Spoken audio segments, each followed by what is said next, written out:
السلام عليكم ورحمة الله وبركاته.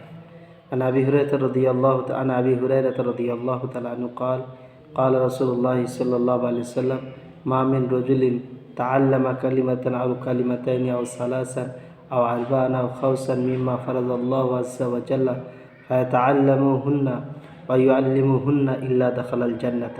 قال أبو هريرة فما نسيت حديثا بعد إذ سمعتهن من রসুলিল্লাহ সাল্লাল্লাহু আলাইহি ওয়াসাল্লাম রাহু আবু নুআইম।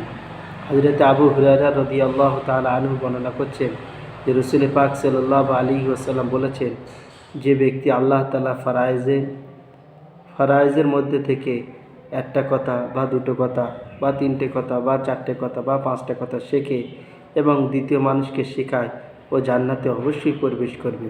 হয়তো আবু হুরায়রা বলছেন যে তার এই হাদিস শোনার পর থেকে আমি কোনোদিন আর নবী পাক সাল্লাল্লাহু আলাইহি ওয়াসাল্লামের হাদিস ভুলতাম না।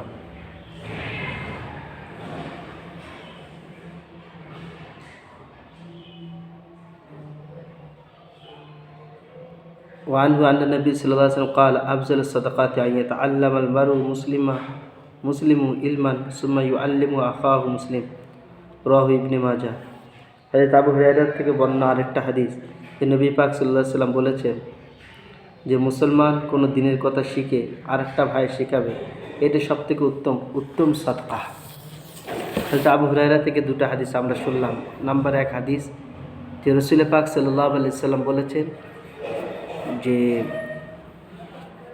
আল্লাহ তাআলা ফরজ আহকাম অর্থাৎ শরীয়তের ইলম এবং শরীয়তের বিধান যদি আমরা একটা দুটো তিনটে বা চারটে বা পাঁচটা যদি শিখে বা শরীয়তের ইলম শিক্ষা করে যদি আমরা অপরকে শেখাই, তাহলে আমরা জান্নাতে অবশ্যই প্রবেশ করব, যদি আমাদের শিরক মুক্ত ঈমান থাকে। আরেকটা হাদিসের মধ্যে বলা হচ্ছে উত্তম সাদকা। আপনি কাউকে ওযুর ফরজ শিখিয়ে দিলেন, গোসলের তরিকা শিখিয়ে দিলেন, নামাজ পড়ার পদ্ধতি শিখিয়ে দিলেন, নামাজ পড়ার দোয়া শিখিয়ে দিলেন, এই হচ্ছে সবথেকে উত্তম সাদকা, উত্তম তোহফা, উত্তম হাদিয়া মানুষকে আমরা দিয়ে থাকি।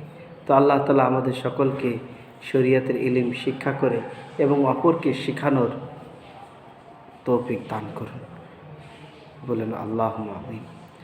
এইটা নিজে শুনে এবং অপরকে শোনানোর ব্যবস্থা করে দেওয়া আল্লাহ তাআলা আমাদের সকলকে তৌফিক দান করে, বলেন আমিন।